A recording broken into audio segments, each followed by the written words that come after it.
Recently, I had the opportunity to study for 2 awesome weeks in Japan and Singapore. And I'm nervous that this video won't do justice to all the experiences and lessons that I've learned in these cultures. But as the author Daniel Strange writes in his book that we read for the class, culture is stories. Some stories are told with words, others are wordless, but all express meaning about the world around us. So I'm hoping that this video can capture a small piece of that story. When I signed up for this trip, I thought that I had a decent grasp on Asian culture. Here is, after all, a video of me eating dim sum in Boston. But in all seriousness, there's so much more to the people, their religions, and their cultures than I ever could have imagined, and it truly reshaped the way that I thought of my faith as a Christian. Right off the bat, both of the countries were really appealing. The Japanese were kind, welcoming, and very pleasant, and Singapore was dominated by these huge skyscrapers and immense wealth. They seemed like the ideal places to live and work. Japan used technology in everything and everywhere, it seemed.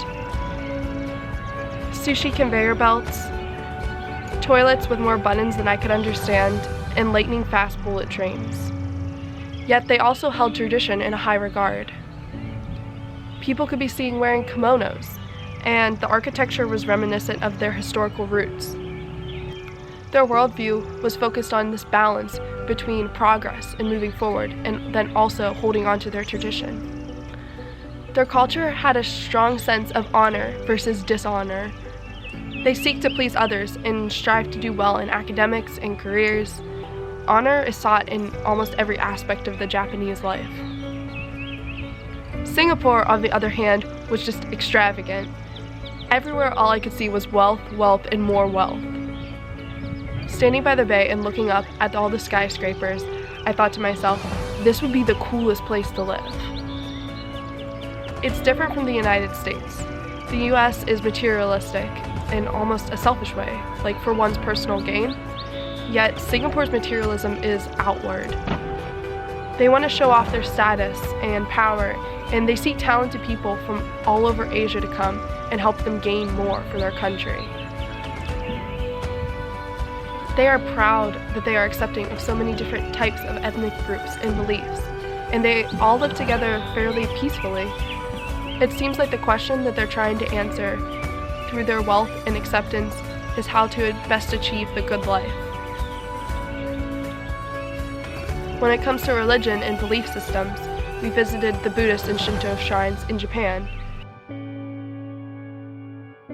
They were breathtaking and beautiful, filled with bright colors and intricate designs. The Buddhists focused on life sufferings and how to reach nirvana. The Shintos focused on their ancestors and keeping them happy through a series of rituals. In Singapore, among the many religions, the Hindus were devoted to bettering oneself with good tasks in their lives so that their next reincarnation would be a step up for them. The Muslims sought to worship one God named Allah through the pillars of Islam. All the religions and worldviews seem to have a common theme in wishes and prayers. They were all asking, how do we get something we want or need? It wasn't until I read the hanging wish requests at the Shinto shrine that I realized that their method is very different than a Christian prayer. Instead of asking God to guide their life or give them direction, they wish for favors, often material things like wealth or health.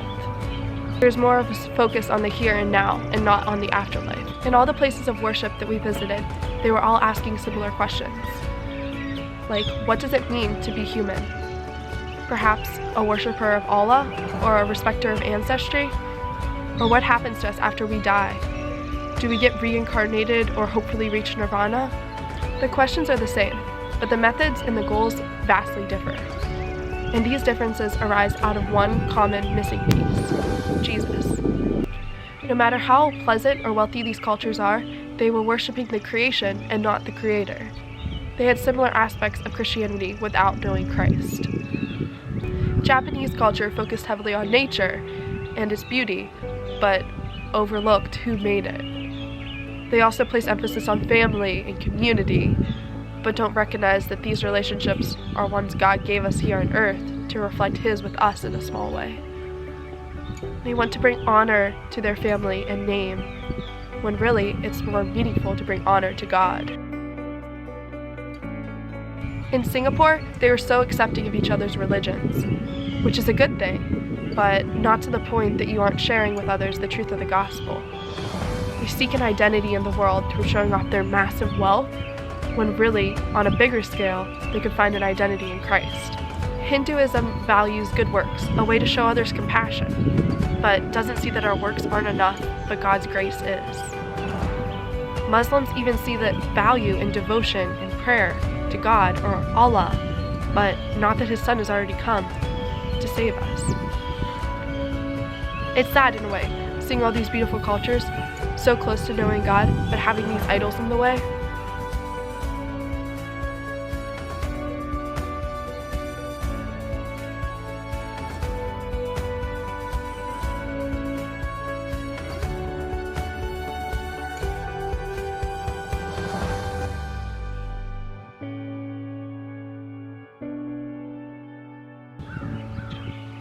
But there also is so much hope.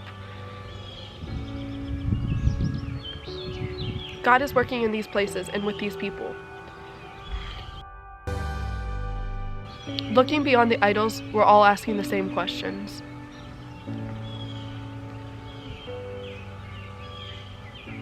And each new culture and people are a unique reflection of God in a way that we can better understand Him.